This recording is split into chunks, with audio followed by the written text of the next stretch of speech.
الحمد لله نحمده ونستعينه ونستغفره ونؤمن به ونتوكل عليه ونعوذ بالله من شرور أنفسنا ومن سيئات أعمالنا من يهده الله فلا مضل له ومن يضلل وعلى آله وأصحابه وسلم تسليما كثيرا أما بعد فأعوذ بالله من الشيطان الرجيم بسم الله الرحمن الرحيم وقرن في بيوتكن ولا تبرجن تبرج الجاهلية الأولى وأقمنا الصلاة وآتينا الزكاة وأطعنا الله ورسوله وقال الله سبحانه وتعالى من عمل صالحا من ذكر أو أنثى وهو مؤمن فلنحيينه حياة طيبة ولنجزينهم أجرهم بأحسن ما كانوا يعملون وقال النبي صلى الله عليه وسلم الدنيا كلها متاع وخير متاع الدنيا المرأة الصالحة أو كما قال عليه الصلاة والسلام صدق اللہ العظیم۔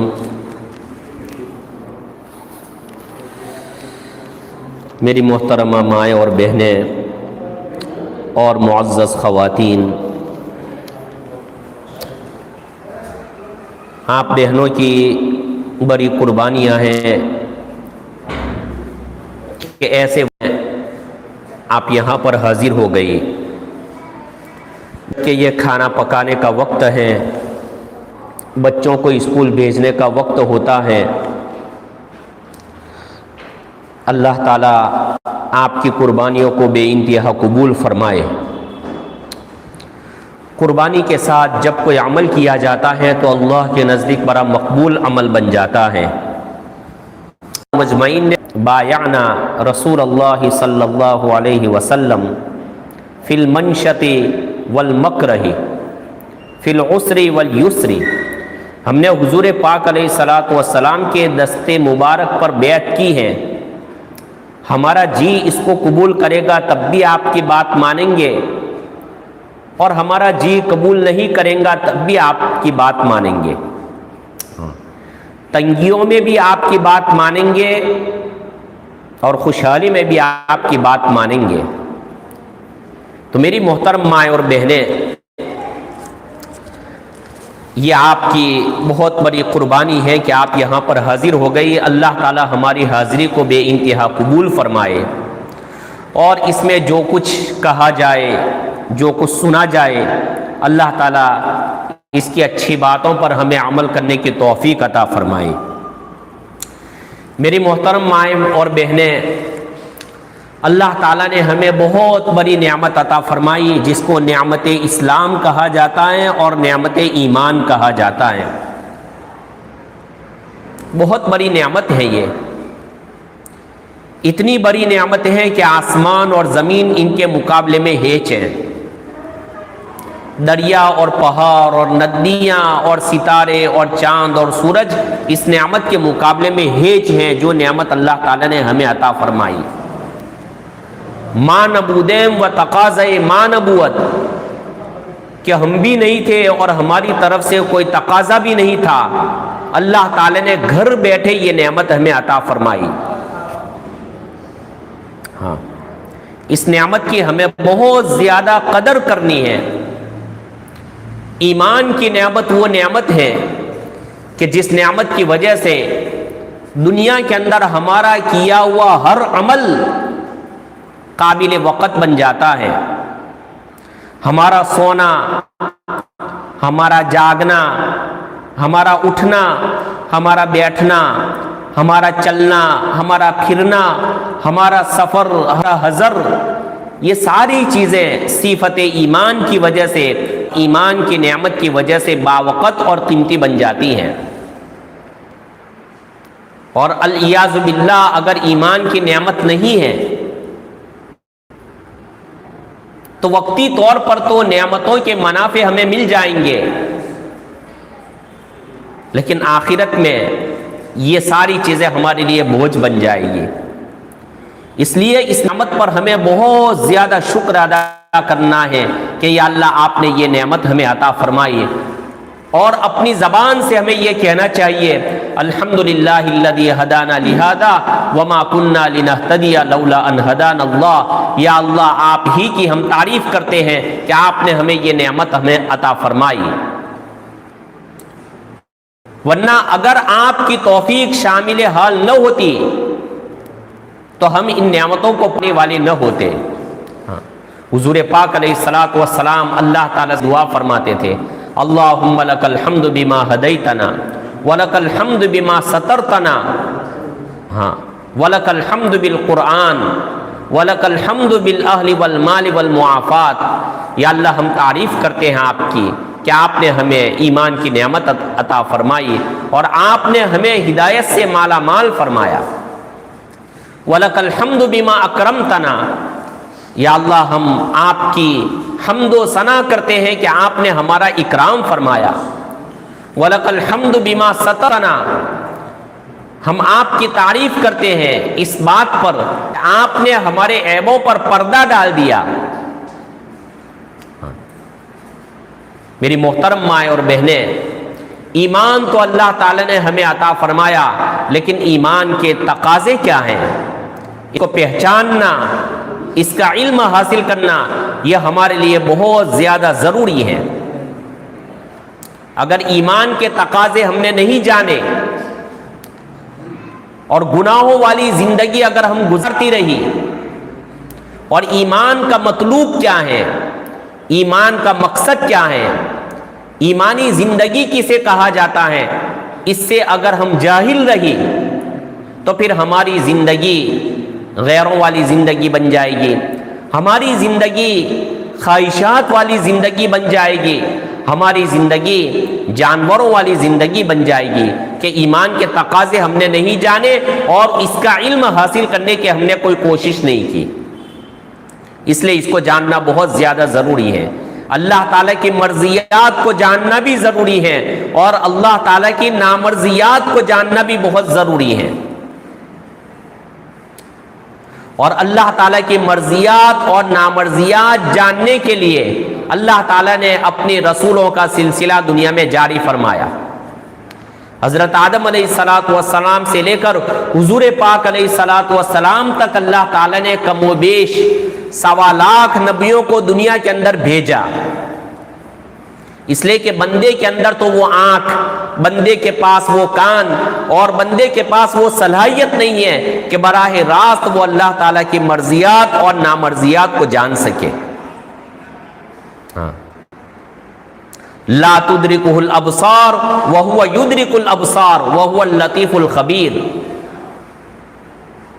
کہ ہماری آنکھیں اللہ تعالیٰ کی ذات کا احاطہ نہیں کر سکتی، اس لیے کہ اللہ تعالیٰ تو بڑے باریک بھی ہیں اور اللہ تعالیٰ تو بڑے خبیر ہیں۔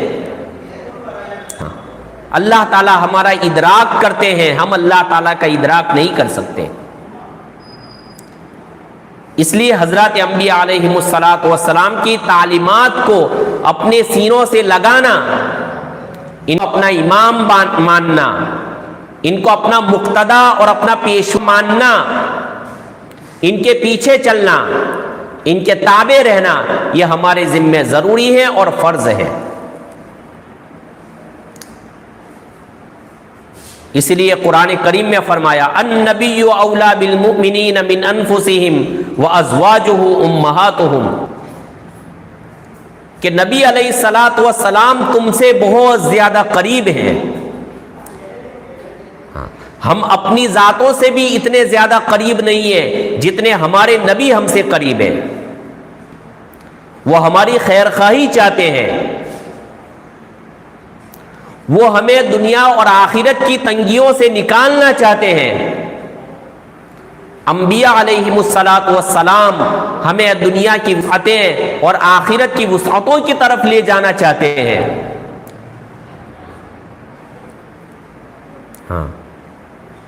اس لیے ان کی تعلیمات کو اپنے سینوں سے لگانا بہت زیادہ ضروری ہے۔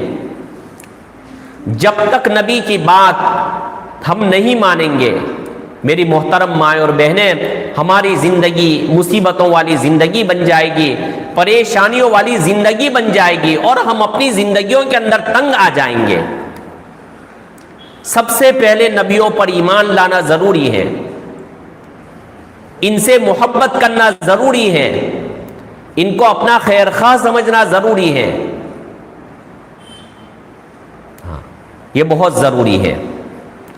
حضور پاک علیہ الصلوۃ والسلام جس وقت دنیا میں تشریف نہیں لائے تھے، اس وقت جو معاشرہ تھا وہ مکمل بگڑا ہوا معاشرہ تھا، جس کو جاہلیت والا معاشرہ کہا جاتا ہے۔ اور جاہلیت کسے کہتے ہیں؟ جس میں ہر قسم کی رکاوٹیں اور ہر قسم کی پریشانیاں پائی جائے، اس کو جاہلیت کہا جاتا ہے۔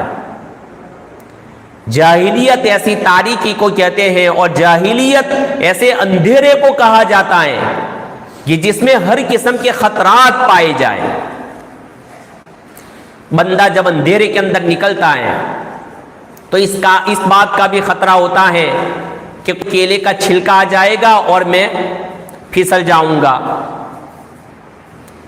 کہیں کانٹا آ جائے گا راستے میں مجھے چبھ جائے گا، کہیں کوئی گھڑا آ جائے گا، کھڈا آ جائے گا، میں اس میں گر جاؤں گا۔ ہر قسم کے جو خطرات ہوتے ہیں اس کو جاہلیت کہا جاتا ہے۔ رسول پاک علیہ الصلوۃ والسلام جس وقت دنیا میں تشریف لائے، یہ دنیا جہالتوں کا اڈا، تاریکیوں کی آماج گاہ بنی ہوئی تھی۔ یہ دنیا ہر قسم کی تاریکی، ہر قسم کی جہالتیں دنیا کے اندر پائی جاتی تھی۔ اس سے بڑی جہالت اور کیا ہو سکتی ہے کہ وہ بیت اللہ جس کو اللہ تعالیٰ نے ہدایت کا مرکز بنایا، جس کو اللہ تعالیٰ نے برکتوں کا سرچشمہ بنایا، لیکن اسی بیت اللہ کا لوگ ننگا طواف کرتے تھے، برہنہ ہو کر طواف کرتے تھے۔ حالانکہ ایک شریف آدمی جس کے اندر ادنا درجے کی حیا اور شرم ہو، بیت اللہ تو بہت دور کی بات، مسجد تو بہت دور کی بات، اپنے گھر کے اندر بھی برہنہ رہنا اور ننگا رہنا وہ پسند نہیں کرتا۔ چاہے جائے کہ وہ اپنے معاشرے کے اندر اس طرح پھرے، چاہے جائے کہ وہ اللہ کی مسجد میں اس طرح آوے، اور چاہے جائے کہ وہ مسجد حرام اور بیت اللہ میں ایسی حالت میں جاوے۔ لیکن بے حیائی کے اس مقام پر وہ پہنچے ہوئے تھے کہ وہ بیت اللہ کا ننگا طواف کرتے تھے۔ صفا پر انہوں نے ایک بت رکھا تھا، مروہ پر بھی ایک بت رکھا تھا جس کو اصاف اور نائلہ کہتے تھے۔ جب صفا پر جاتے تھے تو اس بت کو چومتے تھے، اور مروہ پر جاتے تھے تو اس بت کو چومتے تھے۔ خون کو چاٹنے والی قوم تھی، خون کو چاٹنے والی۔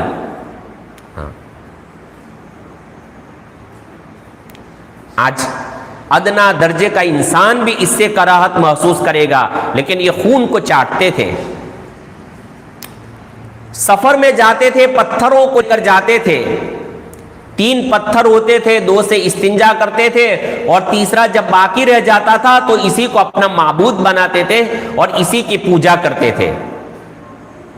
اس سے بڑی جہالت اور کیا ہو سکتی ہے؟ معمولی باتوں پر برس ہا برس تک لڑائی چلتی تھی، اور معمولی لڑائیاں نہیں ہوتی تھی بلکہ خون ریزیوں تک نوبت پہنچ جاتی تھی، ایک دوسرے کا خون بہاتے تھے۔ عورتوں کو انہوں نے کوئی مقام نہیں دیا تھا۔ یہ جو ہماری مستورات ہیں، زمانے جاہلیت میں ان کو کوئی مقام نہیں ملا تھا۔ وہ تو یہ تصور کرتے تھے کہ بس عورت کی وجہ سے جنت سے نکلنا پڑا ہے، لہذا عورت ہمارے کاموں میں بہت بڑی رکاوٹ ہے۔ بعض یوں کہتے تھے کہ عورت میں اور چلنے والے جانور میں کوئی فرق نہیں ہے۔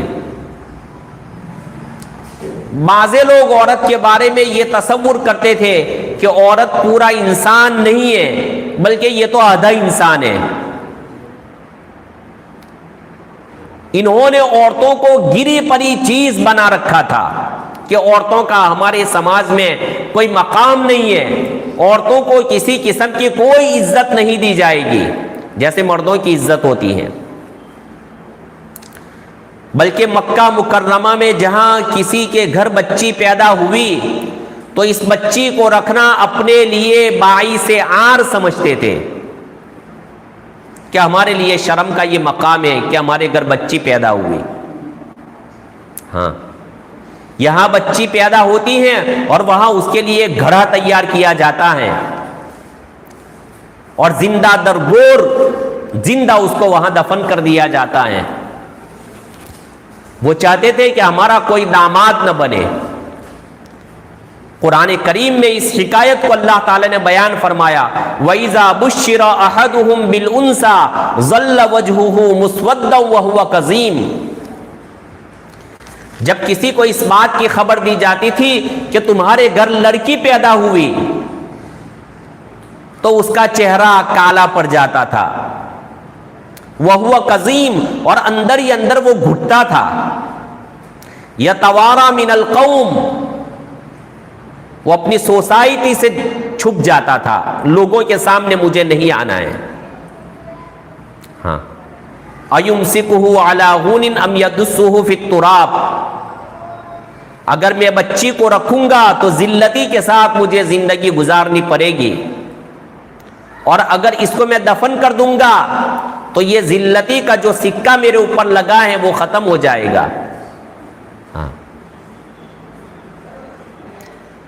اگر کسی عورت کا شوہر مر جاتا تھا تو عورت تصور کرتی تھی، بلکہ یقین کر لیتی تھی کہ یہ میرے شوہر کی موت نہیں ہے، بلکہ حقیقت میں زمین کے اوپر اب زندہ لاش ہوں۔ اس کو بند کوٹری میں ڈال دیتے تھے 1 سال تک، چھوٹا سا کمرہ اس کو دے دیا جاتا تھا، کھانے پینے کا انتظام تو خود کر لے اور تیری ساری ضروریات یہاں پر پوری کر لے، 1 سال جب تک پورا نہیں ہوگا ہم تجھے نہیں نکالیں گے۔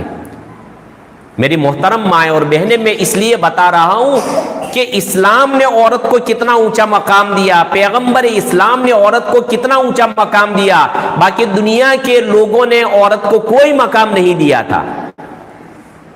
اس لیے میں نے یہ 2-4 مثالیں آپ کے سامنے بیان کی۔ جب اس کا سال پورا ہوتا تھا تو عورت کو گدھے پر یہ سوار کرتے تھے اور مکہ کی ہر گلی کے اندر اس کو گھماتے تھے، اس کے خاندانوں کے وہاں لے جاتے تھے اور گھر گھر اس کو لے جاتے تھے، اس کی بے عزتی کی جاتی تھی، اس کے چہرے کو کالا کر دیتے تھے، ہاں، اس کو مار دیتے تھے۔ یہ عورت کا مقام تھا زمانہ جاہلیت میں۔ میری محترمہ مائیں اور بہنیں، ہمیں شکر ادا کرنا چاہیے سب سے پہلے اللہ کا، ہمیں شکر ادا کرنا چاہیے سب سے پہلے قرآن کریم کا، ہمیں شکر ادا کرنا چاہیے سب سے پہلے اس پیغمبر کا۔ پیغمبر نے آ کر ہماری وقت دنیا کے انسانوں کے سامنے بتائی کہ عورت کا کتنا اونچا مقام ہے۔ یہ عورت کوئی گری پڑی چیز نہیں ہے، یہ عورت پاؤں میں روندنے والی چیز نہیں ہے۔ اس عورت کا مقام تو اتنا اونچا ہے کہ اگر یہ ماں ہے تو اس کے قدموں کے نیچے جنت ہے۔ ہاں، الجنت تحت اقدام الامہات، کہ جنت ماں کے قدموں کے نیچے ہے۔ حضرت امام شافعی رحمۃ اللہ علیہ کے بارے میں آتا ہے کہ امام شافعی رحمۃ اللہ علیہ اپنی والدہ محترمہ کے تلووں کے پاس آتے تھے اور ان کے تلووں کو چاٹتے تھے۔ والدہ کہتی تھی کہ بیٹے محمد، کیوں میرے تلووں کو چاٹتے ہو؟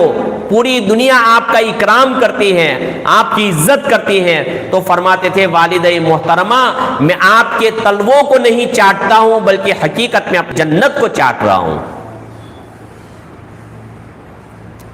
قرآن نے بتایا، پیغمبر اسلام نے بتایا، اسلام نے بتایا، اللہ تعالی نے مستقل سورۃ النساء قرآن میں نازل فرمائی اور بتایا کہ عورت تیرا کتنا اونچا مقام ہے۔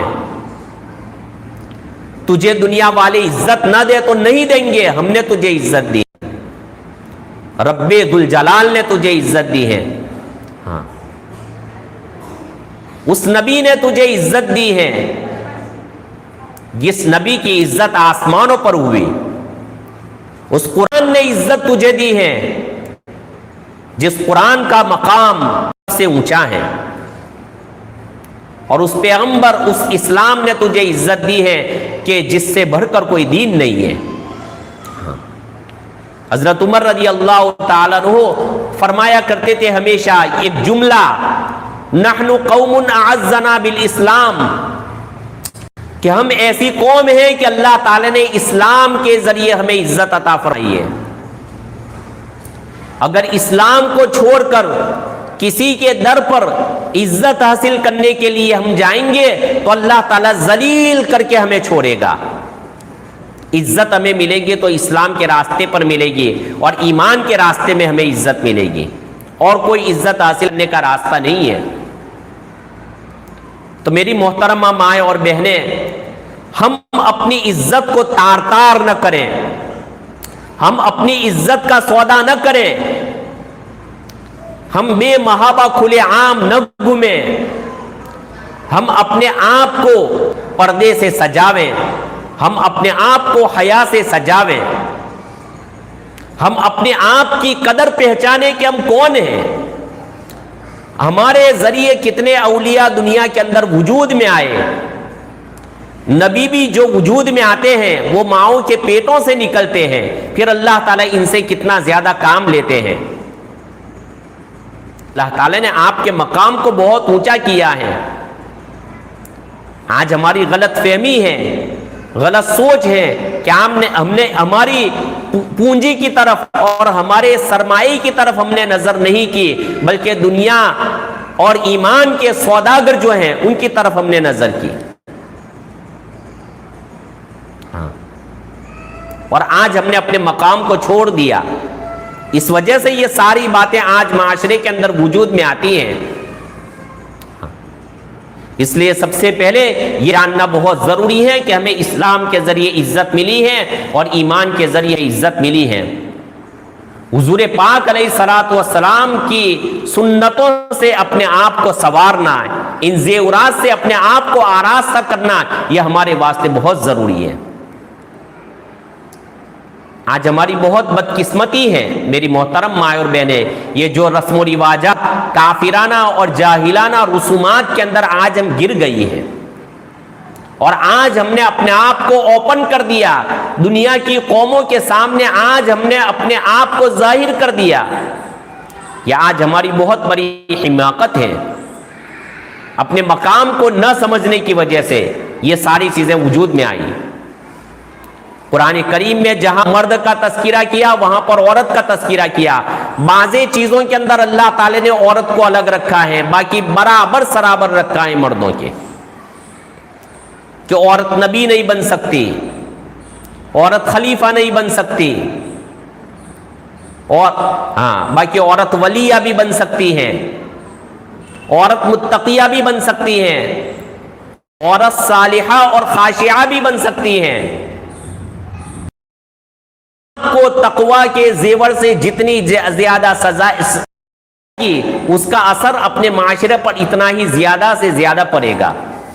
اسی لیے کہتے ہیں کہ ایک مرد بنتا ہے تو ایک مرد بنتا ہے، لیکن ایک عورت بنتی ہے تو پورا معاشرہ بنتا ہے، پوری سوسائٹی بنتی ہے۔ اللہ تعالی نے ہمیں وہ گودیں عطا فرمائی ہیں جن گودوں سے علماء نکلتے ہیں، جن گودوں سے پرورش پا کر حفاظ کرام نکلتے ہیں، اور انہی گودوں کے اندر پرورش پا کر اولیاء کرام بنتے ہیں۔ حضرت شیخ معین الدین چشتی اجمیری رحمۃ اللہ علیہ، انہوں نے ایک مرتبہ بنگال کا سفر کیا۔ لاکھوں لوگ اس سفر میں آپ کے ہاتھ پر بیعت ہوئے، اور ہزاروں لوگوں نے اسلام قبول کیا۔ جب آپ گھر پر تشریف لائے، مسکرا رہے تھے، اللہ تعالیٰ کا شکر ادا کر رہے تھے۔ والدہ محترمہ نے پوچھا کہ معین الدین آج بہت خوش و خرم نظر آتے ہو، کہا کہ والد محترمہ، اللہ تعالیٰ کا بس بہت بڑا فضل ہے، احسان ہے کہ یہ سفر بڑا بامراد رہا، بڑا کامیاب رہا، کہ اس سفر میں اتنے لاکھ لوگ تائب ہوئے، میرے ہاتھ پر انہوں نے توبہ کی، اور اتنے لوگ اسلام سے مشرف ہوئے۔ تو ان کی والدہ نے کہا کہ معین الدین، یہ تیرا کمال نہیں ہے، یہ میرا کمال ہے۔ تو والدہ محترمہ کی طرف تعجب کی نظروں سے دیکھنے لگے کہ ارے، ظاہر اعتبار سے کام میں نے کیا، محنت و مجاہدہ میں نے کیا، اور والدہ کی بات ایسی کیوں ہے؟ تو پھر والدہ محترمہ سے پوچھا کہ آپ ہی جواب دیں۔ تو والدہ نے کہا کہ دیکھ، جب آپ چھوٹے بچے تھے، بلکہ پیٹ میں تھے، اس وقت میں کوئی مشتبہ لقمہ اپنے پیٹ میں داخل نہیں کرتی تھی، اکثر و بیشتر میں روزے سے رہتی تھی، باوضو رہتی تھی، دوپٹہ اپنے سر پر رہتا تھا، ہمیشہ اللہ تعالیٰ سے آپ کے لیے دعائیں کرتی تھی کہ یا اللہ، میرے پیٹ میں جو بچہ ہے اس کو دین کا داعی بنانا، اس بچے کے ذریعے سے تو اسلام کے راستوں کو کھول دینا، اس کو ہدایت کا سرچشمہ اور منبع بنانا۔ اور جب آپ پیدا ہوئے، بلا وضو میں نے آپ کو دودھ نہیں پلایا، جب تک میں نے اپنے سر پر دوپٹہ نہیں ڈالا آپ کو دودھ نہیں پلایا، میری تہجد نہیں چھوٹی۔ یہ سارا اسی کا کمال ہے۔ تب انہوں نے اعتراف کیا کہ واقعتاً اگر کوئی ولی ولایت کے کتنے ہی اونچے مقام پر پہنچ جائے، والدہ کا پورا پورا حصہ ہوتا ہے۔ اس لیے میری محترم ماں اور بہنیں، آپ کے پاس وہ گود ہے، آپ کے پاس وہ شفقت ہے، آپ کے پاس تربیت کے ایسے نرالے انداز ہیں جو کسی کے پاس نہیں ہوتے۔ اللہ تعالی نے آپ کو ایسی عزت عطا فرمائی، آپ کو ایسی شرافت عطا فرمائی۔ آپ ذرا دیکھیں فضائل اعمال کے اندر، جہاں پر عورتوں کے واقعات بیان کیے گئے، بہشت زیور کے اندر دیکھیں کہ جہاں پر مستورات کے واقعات بیان کیے گئے، ان کی زندگیوں کو دیکھیں، ان کی دعوتوں کو دیکھیں، ان کی عبادتوں کو دیکھیں، ان کے ذکر و اذکار کو دیکھیں۔ ہاں، یہ تو دنیا کے انسانوں نے ہمارا سودا کیا ہے، ہمارا سودا تو اللہ تعالیٰ کے ساتھ ہو چکا ہے۔ ہاں، ہم نے اپنے آپ کو اسلام پر نچھاور کر لیا ہے کہ ہمیں جینا ہے، اسلام کے خاطر جینا ہے، ہمیں مرنا ہے، اسلام پر مرنا ہے۔ ورنہ دنیا کے انسان تو سارے کے سارے تاغ میں بیٹھے ہوئے ہیں۔ جس طرح شکاری بیٹھا ہوا ہوتا ہے شکار کے انتظار میں، اسی طرح دنیا کے انسان آج ہمارا سودا کرنے کے لیے، ناحق سودا کرنے کے لیے ہمیں بازاروں میں لانے کی کوشش کرتے ہیں، اور ہماری بھولی بھالی بیچاری مستورات جو ہیں وہ ان کے شکنجوں میں آ جاتی ہیں۔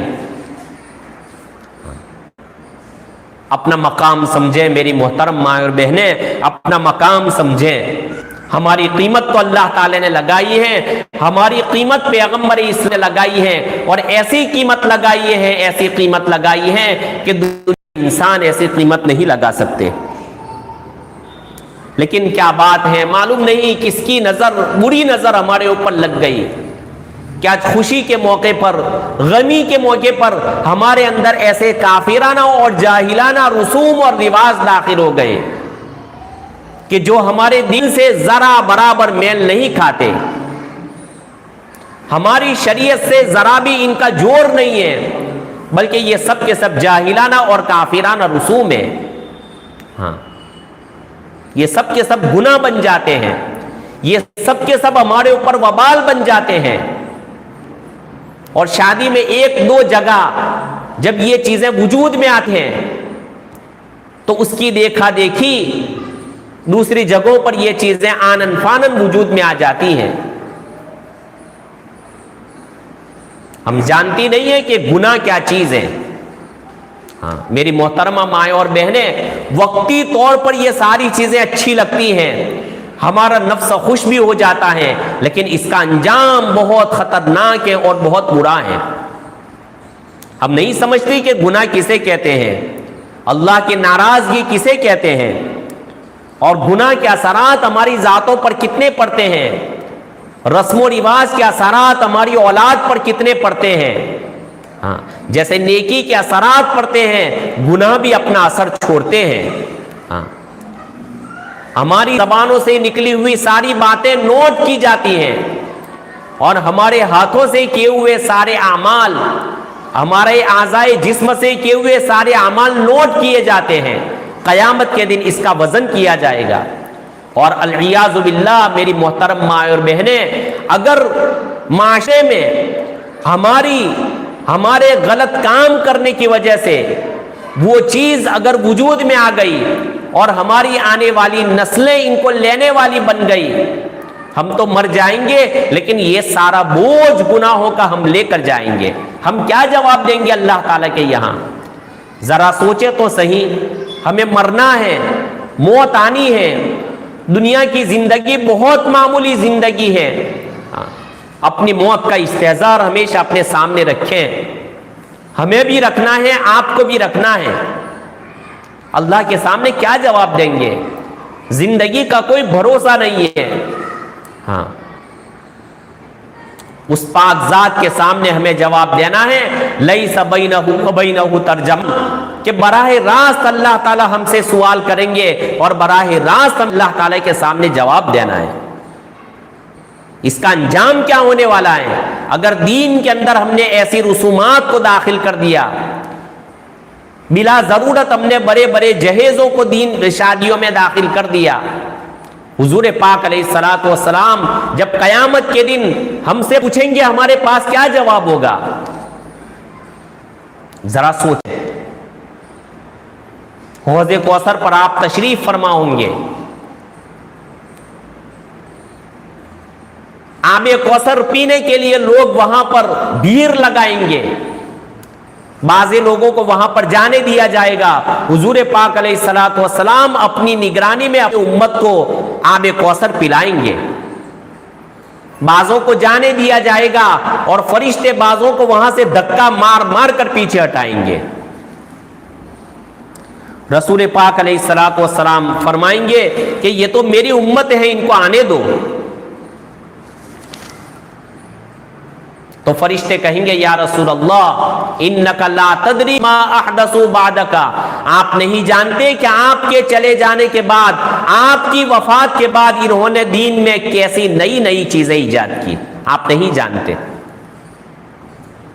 تو حضور پاک علیہ الصلوۃ والسلام کی زبان مبارک سے یہ جملہ اس وقت نکلے گا، سحقا سحقا لمن بدل بعدی،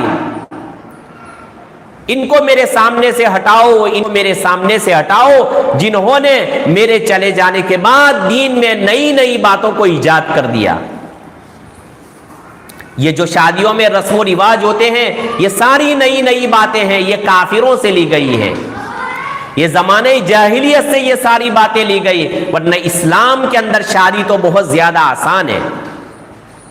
جیسے کھانا پینا آسان ہے، اپنی ضروریات کو پورا کرنا آسان ہے، اسی طریقے سے شادی کا مسئلہ تو اس سے بھی زیادہ آسان ہے۔ شادی ایک ایسا عمل ہے جو چلتے پھرتے بھی ہو جاتا ہے، شادی ایک ایسا عمل ہے جو سفر میں بھی ہو جاتا ہے، کوئی چیز اس میں ضروری نہیں ہے، اس میں کوئی خرچہ نہیں ہے۔ دور صحابہ میں اس کو زیادہ اہمیت نہیں دی جاتی تھی، دو دو شادیاں کرتے تھے، تین شادیاں کرتے تھے، چار چار شادیاں کرتے تھے، لیکن اس مسئلے کو انہوں نے گمبھیر نہیں بنایا تھا، بڑا نہیں بنایا تھا، بہت آسان انداز میں وہ نکاح کر لیتے تھے۔ ایک مثال اس وقت میرے ذہن میں آئی، حضرت سلمان فارسی رضی اللہ تعالیٰ عنہ نے حضرت ابو موسیٰ اشعری سے کہا کہ ابو موسیٰ فلاں خاندان میں جاؤ، وہاں ایک لڑکی ہے، وہ مجھے پسند ہے، آپ میرا پیغام لے کر وہاں جاؤ۔ حضرت ابو موسیٰ اشعری رضی اللہ تعالیٰ عنہ وہاں پر پہنچے کہ سلمان فارسی کی طرف سے آیا ہوں پیغام لے کر، اور سلمان کو آپ جانتے ہو کہ سلمان کے یہ فضائل ہیں جو حضور علیہ الصلوۃ والسلام نے بتائے ہیں۔ تو لڑکی والوں نے کہا کہ ہمیں اپنی لڑکی سلمان کو تو نہیں دینی ہے، البتہ آپ کے ساتھ اس کا نکاح ہمیں کرانا ہے اور اسی وقت کرانا ہے۔ چنانچہ اسی مجلس میں، حالانکہ پیغام لے کر گئے تھے سلمان فارسی کا، لیکن اسی مجلس کے اندر انہوں نے اپنی لڑکی کا نکاح ابو موسیٰ اشعری سے کرا دیا۔ ایجاب و قبول بھی ہو گیا، مہر جو تھی وہ طے ہو گئی، اور ابو موسیٰ اشعری باہر نکلے، سلمان فارسی کے سامنے شرماتے ہوئے آئے اور کہا کہ سلمان، میں تو آپ کے لیے گیا تھا، لیکن آپ کے بارے میں تو انہوں نے نہ کہہ دیا، البتہ میں نے اس لڑکی سے نکاح کر دیا، اور انہوں نے اپنی لڑکی کا نکاح مجھ سے کرا دیا۔ تو حضرت سلمان نے فرمایا کہ ابو موسیٰ، اس میں شرمانے کی کیا بات ہے؟ شرمانا تو مجھے چاہیے کہ وہ لڑکی آپ کی مقدر میں لکھی ہوئی تھی اور میں درمیان میں جا رہا تھا۔ اتنا آسان نکاح انہوں نے بنایا تھا دور نبوت میں۔ عبد الرحمن ابن عوف رضی اللہ تعالیٰ انہوں نے مدینہ منورہ میں نکاح کیا، حضور پاک علیہ الصلوۃ والسلام کو بھی دعوت نہیں دی۔ ہاں، آج میری محترم مائیں اور بہنیں، اگر ہمارے رشتہ دار میں سے کوئی ہمارے نکاح میں نہیں آتا تو اس صورت میں اس کو کتنا لعن طعن کیا جاتا ہے۔ یہ الگ بات ہے کہ چلو نکاح میں وہ حاضری دے، ایک سنت ہے، لیکن اگر کسی وجہ سے وہ نہیں آتا تو لعن طعن کا نشانہ اس کو بنایا جاتا ہے، کتنا زیادہ اس کو کوسا جاتا ہے، بائیکاٹ کیا جاتا ہے۔ بعد میں عبد الرحمن بن عوف حضور پاک علیہ الصلوۃ والسلام کے پاس آئے، کپڑوں پر زردی کا اثر دیکھا، پیلا داغ دیکھا، تو پوچھا کہ عبد الرحمن یہ کیا ہے؟ کہا یا رسول اللہ میں نے نکاح کر لیا۔ تو آپ علیہ الصلوۃ والسلام نے کوئی شکوہ شکایت نہیں کی کہ آپ نے مجھے کیوں نہیں بلایا، بس دو باتیں فرمائی، بارک اللہ لکا، اللہ تعالیٰ آپ کو برکت عطا فرمائے، اور دوسری بات آپ نے جو فرمائی، اولم ولو بشات، آپ ولیمہ کر لو۔ اصل تو یہ طریقہ ہے کہ برکت کی دعا دینی چاہیے اور ولیمہ کر لینا چاہیے، لیکن آج ہمارے یہاں اس پر بہت کم عمل ہوتا ہے۔ میری محترم مائیں اور بہنیں، ان رسومات کو ہم مٹاویں، اور مٹانا بہت ضروری ہے، اور اس کو ہمیں مٹانا ہی پڑے گا، ورنہ یہ آگے چل کر کتنی گمبھیر شکل اختیار کر لے گا، کتنی بری شکل اختیار کر لے گا، اس جام سے ہم بالکل ناواقف ہیں۔ آج جہیز کا ایک مسئلہ ہوتا ہے،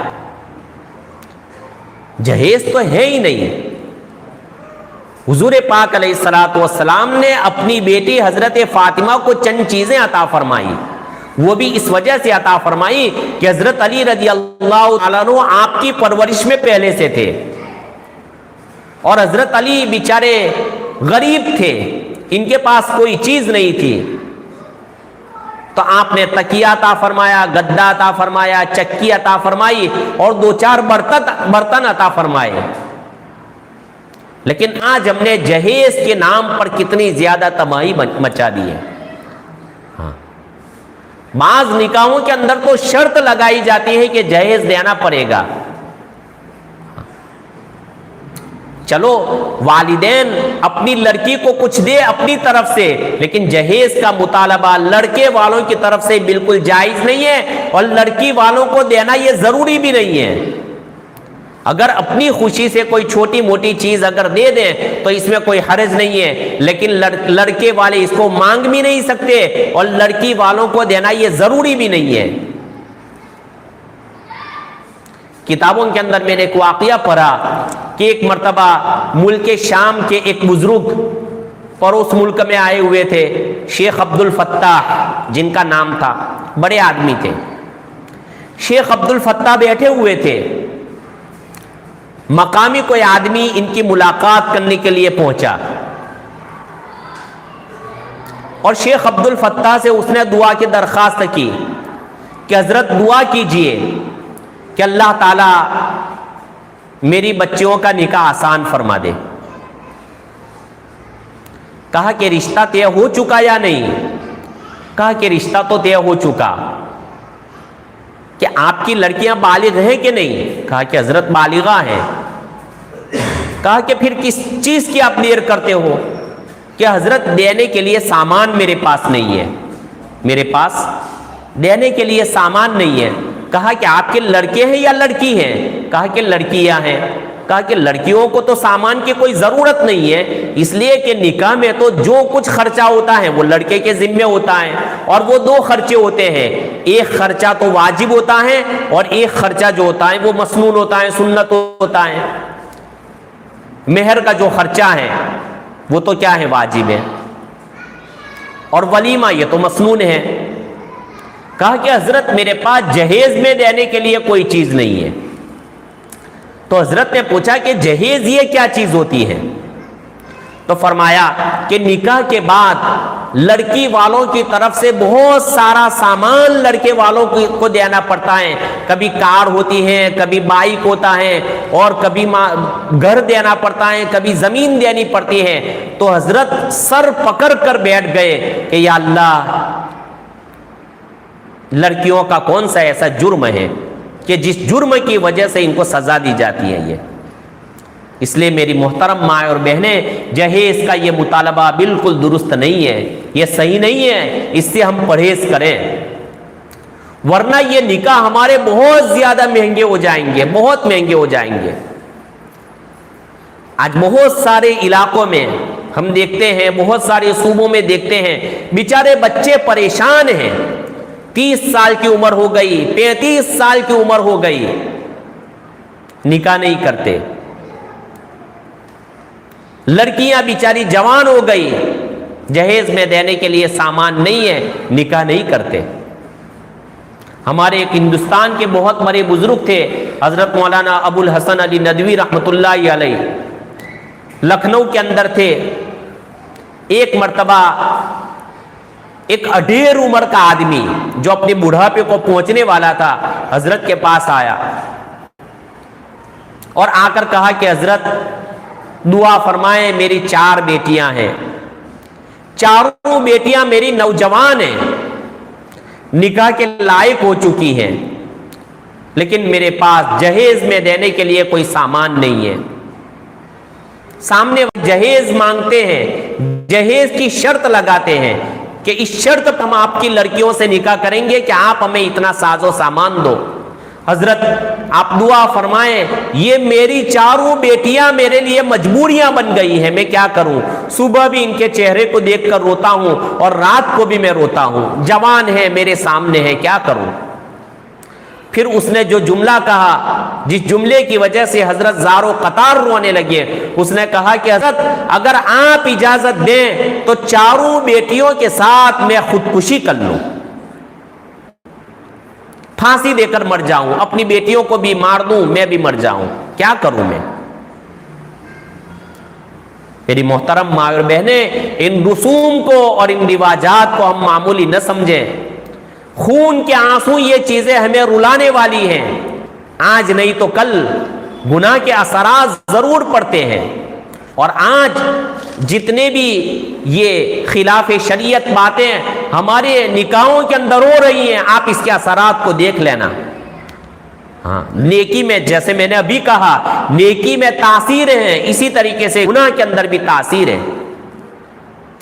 نیکیاں ہوگی تو زندگیوں میں برکتیں آئے گی، گناہ ہوں گے تو زندگیوں کے اندر سے برکتیں نکل جائے گی، بے برکتیاں آئے گی۔ نیکیاں اگر ہوگی تو زندگی میں چین و سکون ہوگا، گناہ ہوں گے تو اللہ تعالیٰ دلوں کا چین و سکون نکال دیں گے، بے سکونی والی زندگی بن جائے گی۔ ورنہ آج ہم نظر ڈالیں کہ آج ہر ایک انسان ٹینشن میں مبتلا ہے، ڈپریشن کا وہ شکار بنا ہوا ہے، حالانکہ ہمارے بزرگان دین نے نہ ٹینشن کا لفظ سنا تھا نہ ڈپریشن کا لفظ سنا تھا، کہ ڈپریشن ذہنی الجھاؤ کو کہا جاتا ہے، ذہنی دباؤ کو کہا جاتا ہے، اور ٹینشن جو ہے وہ پریشانیوں کو کہا جاتا ہے۔ یہ 2 لفظ ہمارے بڑے بوڑھوں نے اور ہمارے بزرگوں نے نہیں سنے تھے، یہ موجودہ زمانے کی ایجاد ہے۔ کیوں زندگیوں کے اندر سے برکت نکل گئی، صحت کے اندر سے برکت نکل گئی، مال کے اندر سے برکت نکل گئی، اولاد کے اندر سے برکت نکل گئی، تو یہی چیزیں آج ہمارے لیے وبال بنتی جا رہی ہیں. ہاں حالانکہ آج کھانے پینے کی اتنی چیزیں ہیں, سواری کے لیے اتنے اسباب اللہ تعالیٰ نے ہمیں عطا فرمائے کہ آج سے 50 سال پہلے اتنی چیزیں نہیں تھی ہمارے ماں باپوں کے پاس اور ہمارے دادا اور دادیوں کے پاس, لیکن اس کے باوجود وہ چین کی زندگی گزارتے تھے. آج دیکھو کھانے کی 10 قسم کی چیزیں آج ہمارے دسترخوان پر ہوتی ہیں, پینے کے لیے مختلف قسم کے جوس اللہ تعالیٰ نے ہمیں عطا فرمائے, سواری کے لیے سائیکل سے لے کر ہوائی جہاز تک کی سواری آج اللہ تعالیٰ نے ہمیں عطا فرمائی. لیکن پھر بھی آج انسان اتنا پریشان ہے کہ آج سے 50-100 سال پہلے انسان اتنا پریشان نہیں تھا کہ زندگی کا چین اور زندگی کا سکون یہ تو الگ ہی چیز ہے. یہ بغیر اطاعت کے اور بغیر سنتوں والی زندگی کے یہ چیزیں ہمیں میسر نہیں ہو سکتی ہیں. تو میری محترم ماں اور بہنیں, شادیاں آج ہماری جو شادیاں ہیں وہ ایک منکرات اور گناہوں کا بہت بڑا مجموعہ بن گئی ہے. ہاں بہت بڑا یہ مجموعہ بن گئی. اس میں کیا ہوتا ہے کہ ان شادیوں کے اندر میوزک, پچھلے دنوں کے اندر جو شادیاں ہوئی اس کے اندر میوزک, سارنگی, گانا بجانا کتنا زیادہ عام تھا. ہم جانتی ہیں کہ گانا بجانا کسے کہتے ہیں. گانا بجانا یہ شیطان کی آواز ہے. شیطان کی باتوں سے نفرت کرنے کا ہمیں حکم دیا گیا اور شیطان کے کاموں سے بھی نفرت کا ہمیں حکم دیا گیا کہ نفرت کرو, یہ تمہارا کھلم کھلا دشمن ہے. اسی نے تم کو جنت سے نکلوایا ہے اور یہ تم کو جہنم کے راستے پر ڈالنا چاہتا ہے.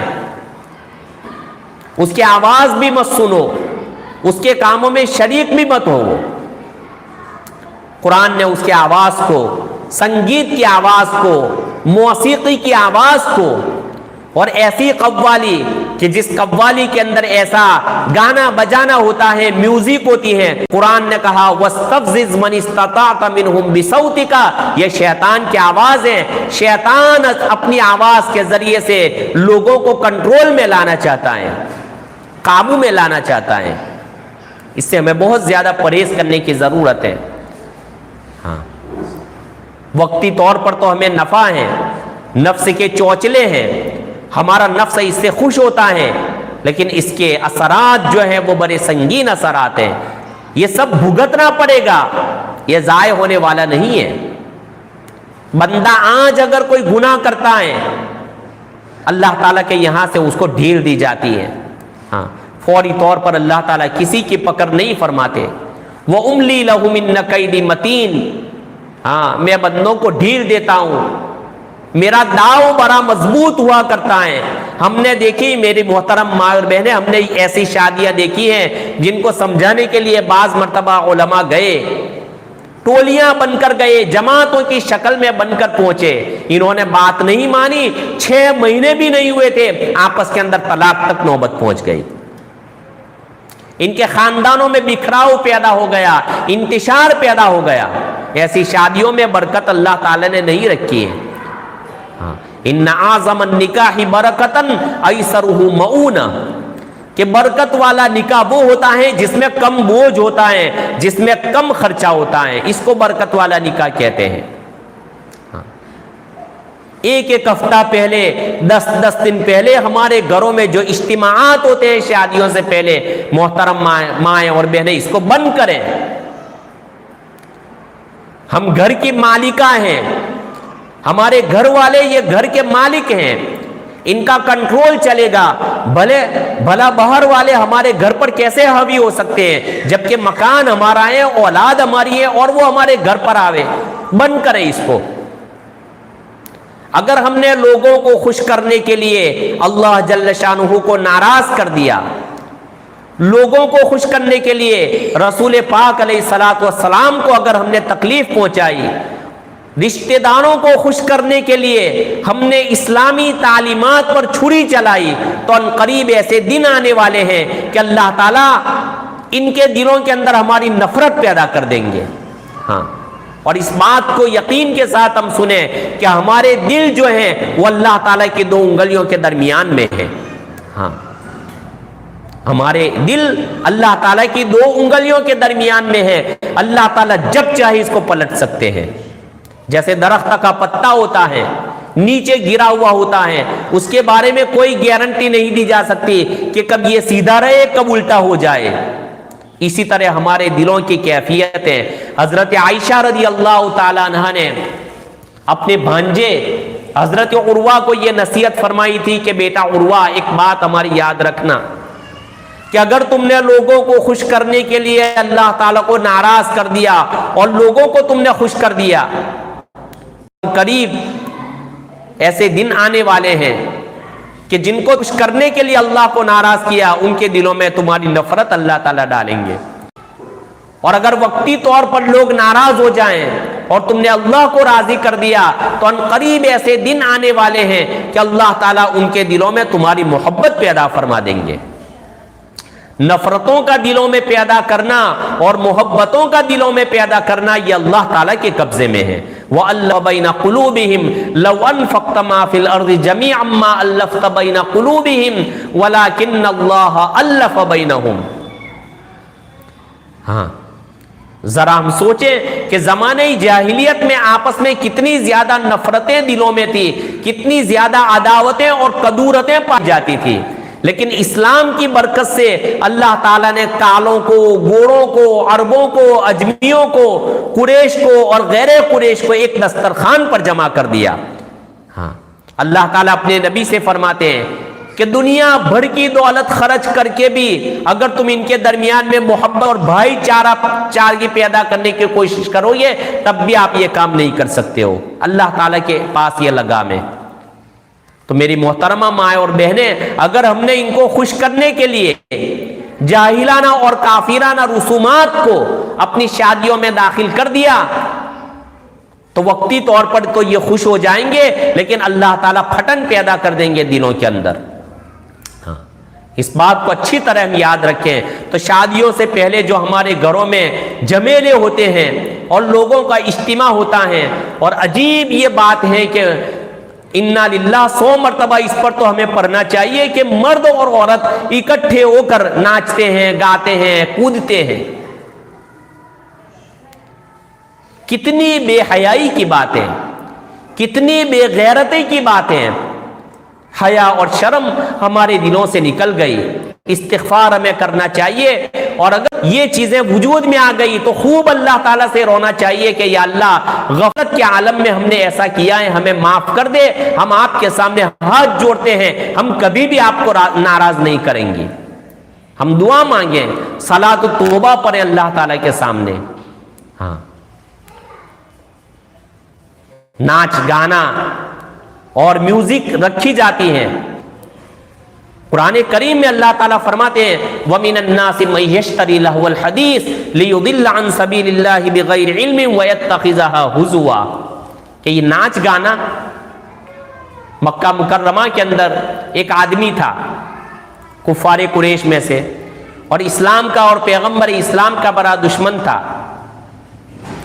وہ جاتا تھا دوسرے ملکوں کے اندر جاتا تھا اور وہاں سے ناول خرید کر لاتا تھا، اور اپنے ساتھ وہ ایک ناچنے والی باندی خرید کر لایا تھا، اور مکہ والوں میں آپس میں کہتا تھا کہ محمد تم کو قرآن کی باتیں سناتے ہیں، پرانے زمانے کی باتیں سناتے ہیں، قوم سمود اور قوم عاد ان کے واقعات تم کو سناتے ہیں، چھوڑو ان سب کو، میں تم کو رستم کے واقعات سناؤں، اور یہ باندی لونڈی میں لے کر آیا ہوں، آؤ میری مجلس میں اس کو نچاتا ہوں، تم دیکھو۔ اس پر اللہ تعالیٰ نے یہ آیت کریمہ اتاری وَمِنَ النَّاسِ مَن يَشْتَرِي لَهُ الْحَدِيثِ لِيُضِلَّ عَن سَبِيلِ اللَّهِ بِغَيْرِ عِلْمٍ وَيَتَّخِذَهَا هُزُوًا، کہ جو ایسے کرتوت کرتے ہیں أُولَٰئِكَ لَهُمْ عَذَابٌ مُّهِينٌ، اللہ تعالیٰ کی طرف سے ان کو عذاب دیا جائے گا جو ان کو رسوا کر دے گا۔ ہاں، وہ بری موت مرا۔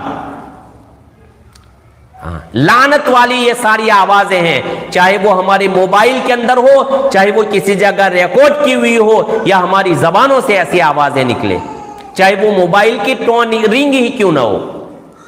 حضور پاک علیہ الصلوۃ والسلام نے فرمایا صوتان ملعونان فی الدنیا والآخرہ، دو آوازیں ایسی ہیں کہ اللہ تعالیٰ کی لعنت ان دو آوازوں پر برس رہی ہے. ہاں، مزمار عند نعمت، جب کوئی خوشی کا موقع ہوتا ہے تو وہاں پر سنگیت بجتی ہے، ناچ گانا ہوتا ہے، ایک تو ایسی آواز، اس پر اللہ کی لعنت ہے. ورنت عند مصیبت، اور جب کوئی مصیبت پہنچتی ہے، جب کوئی مر جاتا ہے تو اس کے اوپر لوگ ہائی واویلا کرتے ہیں، رونے والوں کو پیسے دے کر بلاتے ہیں اور ان کے اوپر رویا جاتا ہے. آپ علیہ السلام نے فرمایا یہ دونوں آوازیں قابل لعنت ہیں، ملعون ہیں، اللہ تعالیٰ کی رحمت سے دور ہیں ایسے لوگ.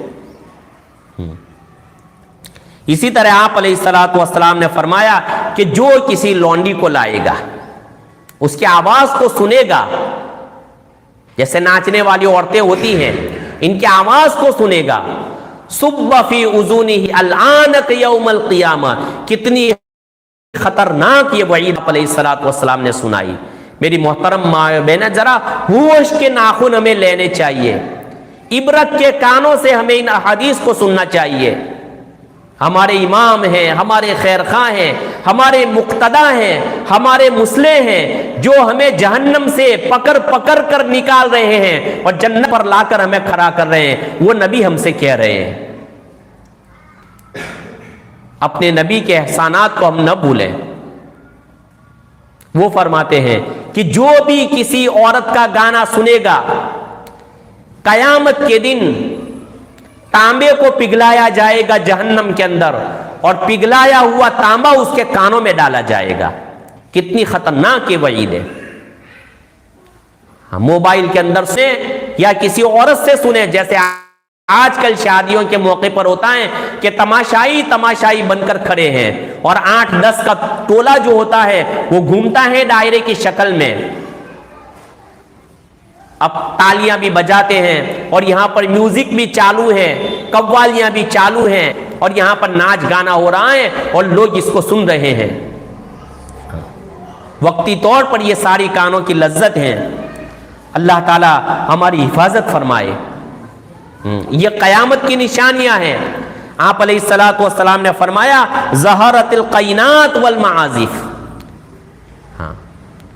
کہ جب قیامت قریب آ جائے گی تو ایسی ناچنے والی لونڈیاں عورتیں عام ہو جائیں گی، اور ایسے بجنے والے جو آلات ہیں وہ عام ہو جائیں گے. یہ آپ علیہ الصلوۃ والسلام نے بتایا کہ یہ قیامت کی نشانیاں ہیں. ایک حدیث میں تو آپ نے یہاں تک فرمایا کہ نفاق پیدا ہوتا ہے دل کے اندر. ہاں، یہ جو غنا ہوتا ہے،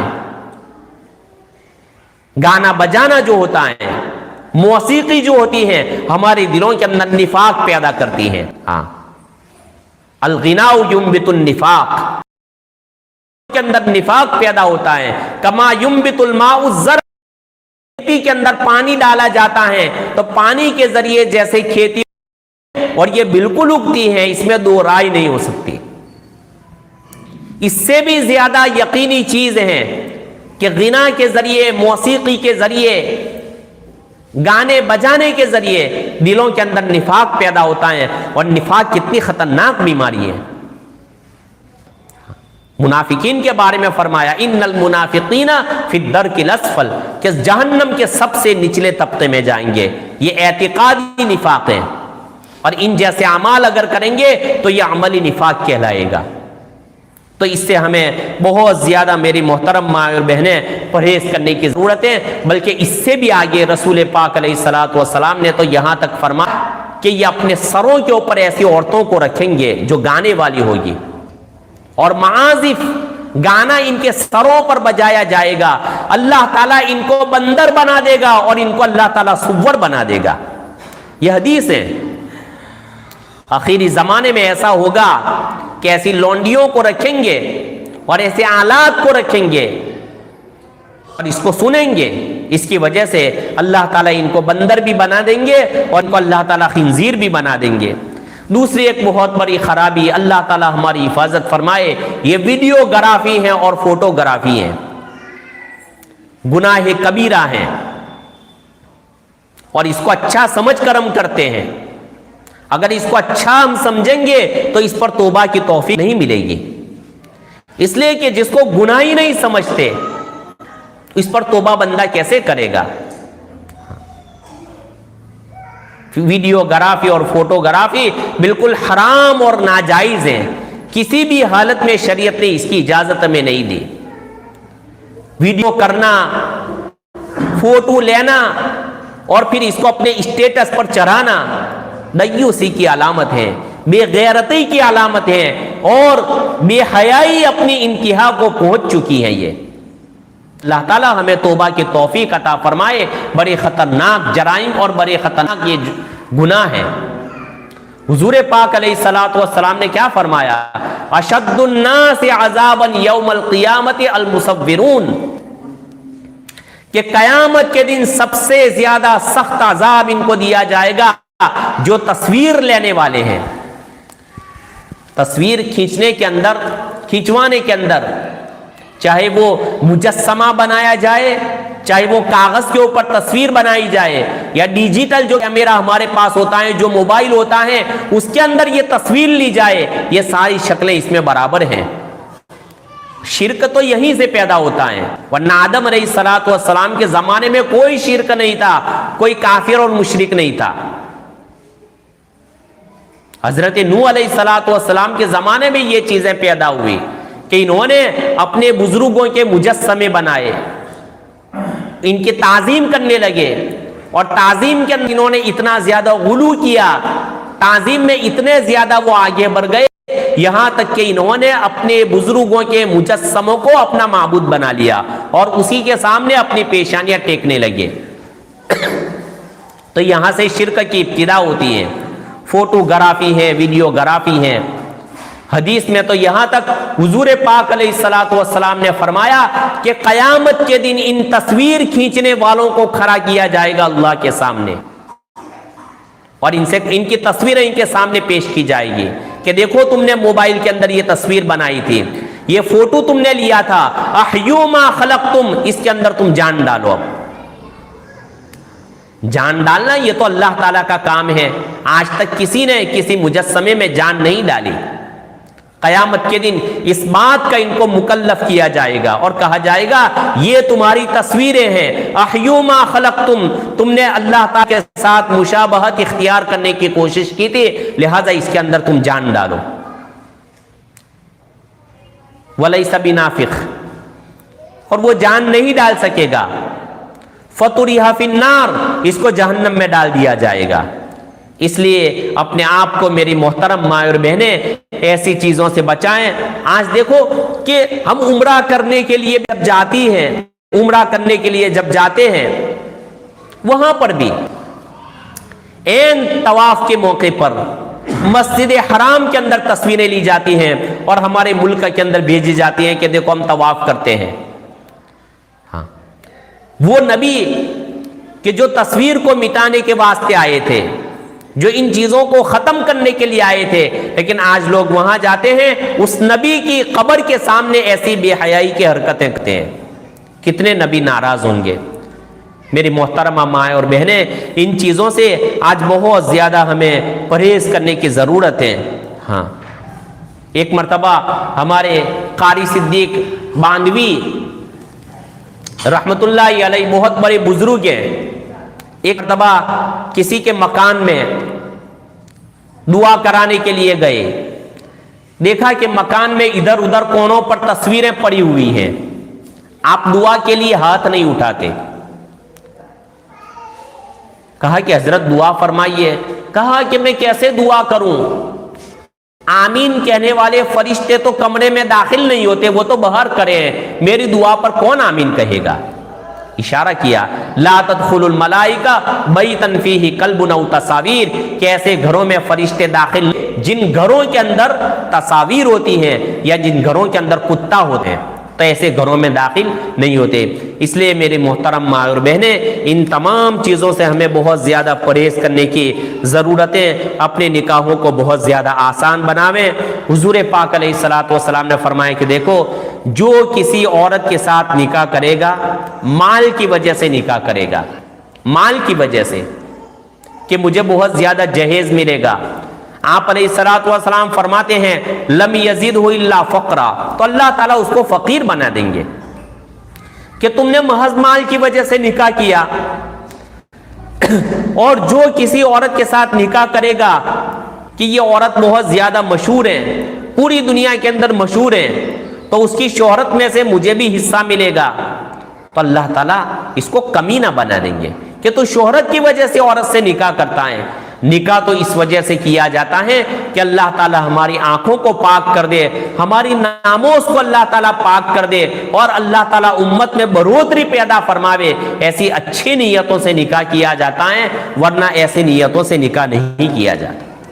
اس لیے میری محترمہ ماں اور بہنیں، اللہ کے واسطے ہم کنٹرول میں رہیں، اپنی شادیوں کو آسان کریں، ورنہ زنا جو ہے وہ عام ہو جائے گا.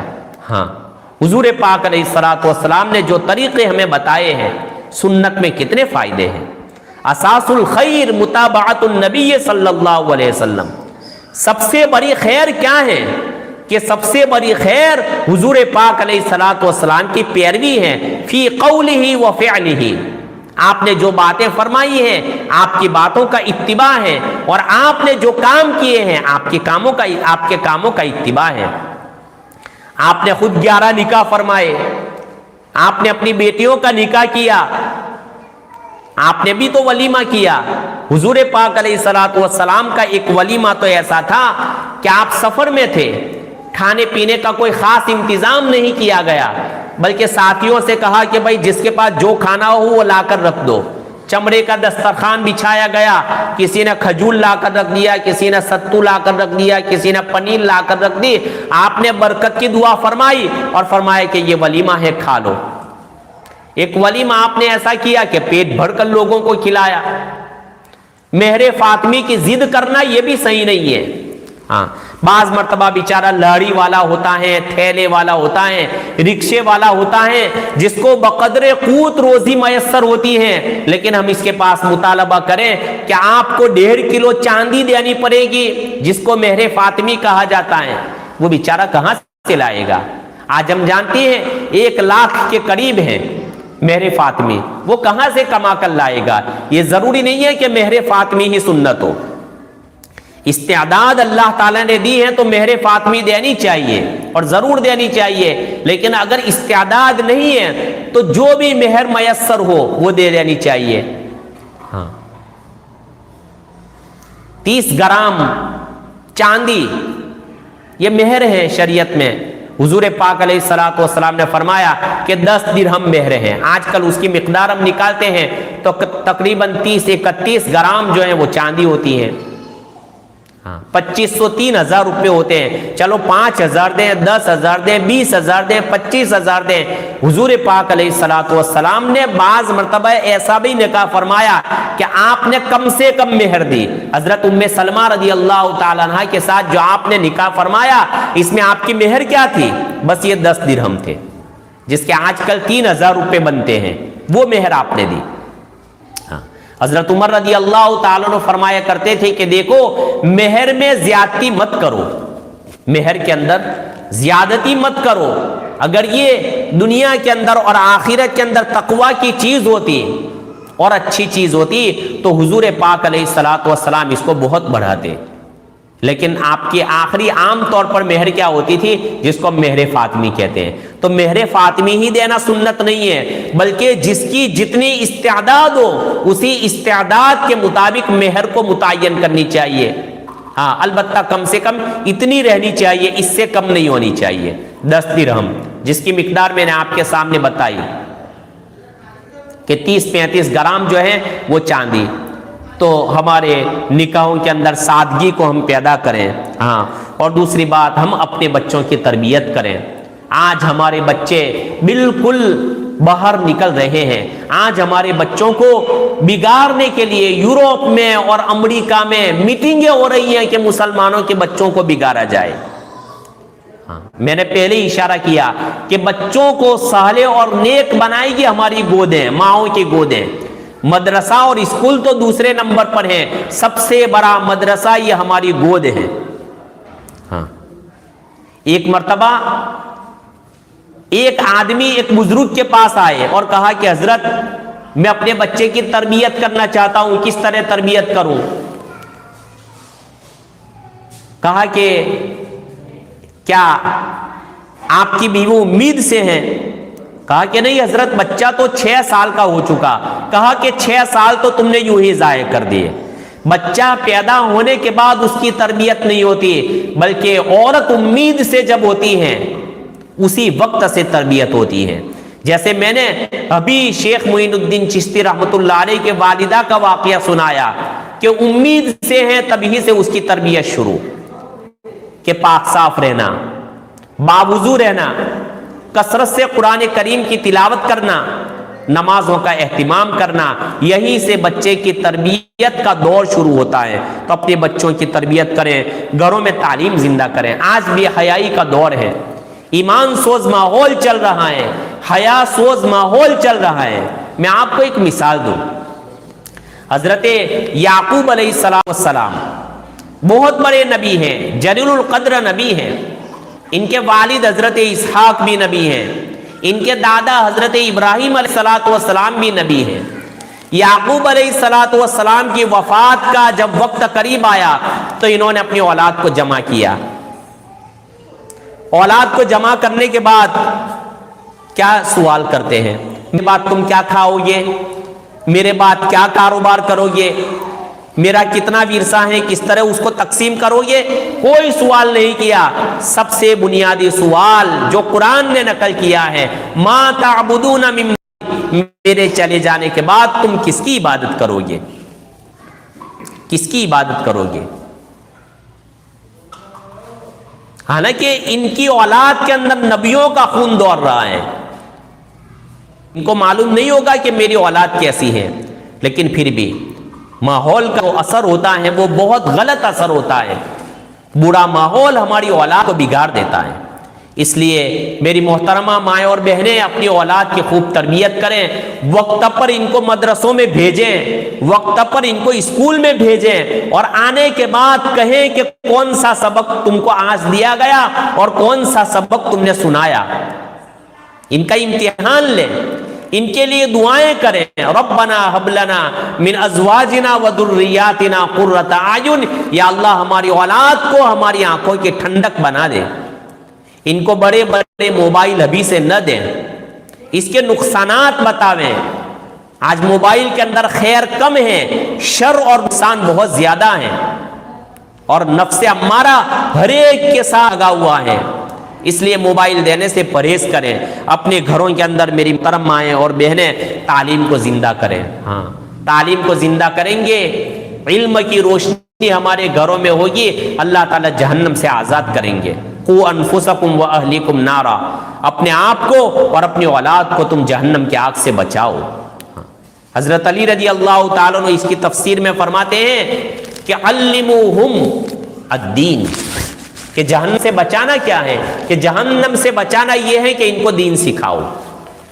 یہ آیت کریمہ جب نازل ہوئی تو حضرت عمر رضی اللہ تعالیٰ عنہ حضور پاک علیہ السلام کی خدمت میں حاضر ہوئے، اور حاضر ہو کر عرض کیا، یا رسول اللہ صلی اللہ علیہ وسلم، ہم اپنے آپ کو تو جہنم سے بچائیں، اپنے آپ کو کیسے جہنم سے بچائیں؟ کہا کہ جو خیر کے کام تم کرتے ہو اپنے اولاد کو بھی اس کا مکلف بناؤ، اور جن برے کاموں سے تم رکتے ہو اپنے اولاد کو بھی ان برے کاموں سے روکو۔ تو گھروں میں تعلیم پابندی کے ساتھ زندہ کریں۔ ہاں، جتنی بھی جہالت ہمارے گھروں کے اندر آئے گی تعلیم کے نہ ہونے کی وجہ سے آئے گی۔ گھر گھر کے اندر اگر تعلیم زندہ ہوگی 6 صفات کے ساتھ تو انشاءاللہ تعالی ہمارے گھروں کے اندر جو سوراخ ہیں بے دینی کے، ان سارے سوراخوں سے بے دینی نکل جائے گی اور دینداری ہمارے گھروں کے اندر آئے گی۔ ہاں، حضور پاک علیہ السلام کے طریقوں سے محبت کریں، اپنے سینے سے لگاویں۔ ہاں، آپ علیہ السلام فرماتے ہیں کہ جو میری سنت کی محافظت کرے گا، من حفظ سنتی، ہاں، جو میرے طریقے کو اپنائے گا، اکرمہم اللہ باربع خصال، اللہ تعالیٰ 4 چیزوں سے ان کا اکرام فرمائیں گے۔ ہاں، پہلی کون سی چیز؟ البۃ فی قلوب البرر، کہ میری سنتوں کو اپنانے کی وجہ سے نیک لوگوں کے دلوں میں اللہ تعالیٰ اس کی محبت پیدا فرما دیں گے۔ والہیبۃ فی قلوب الفجر، اور فاجر اور فاسق لوگوں کے دلوں میں اللہ تعالیٰ اس کی ہیبت اور اس کے دبدبے کو پیدا فرمائیں گے۔ والثقۃ فی الدین، اور دین میں اللہ تعالیٰ مضبوطی پیدا فرما دیں گے۔ والسعۃ فی الرزق، اور اللہ تعالیٰ رزق میں کشادگی پیدا فرما دیں گے۔ تو محترم ماں اور بہنیں، یہ کرنے کے کام ہیں، اگر کرنے کے کاموں پر ہم آ جائے گی تو انشاءاللہ تعالیٰ نہ کرنے کے کاموں سے اللہ تعالیٰ ہم سب کی حفاظت فرمائیں گے۔ یہ مختصر چند معروضات تھی اور چند باتیں تھی۔ اللہ تعالیٰ سے ہمیں دعا بھی کرنی چاہیے کہ یا اللہ زندگی آپ نے ہمیں بہت مختصر عطا فرمائی ہے، آپ کی رضا والی ہمیں زندگی عطا فرما دے، اور آپ کی ناراضگی والی زندگی سے ہماری پوری حفاظت فرما دے۔ اللہ تعالیٰ ہمیں ان باتوں پر عمل کرنے کی توفیق عطا فرمائے۔ وآخر دعوانا الحمدللہ رب العالمین۔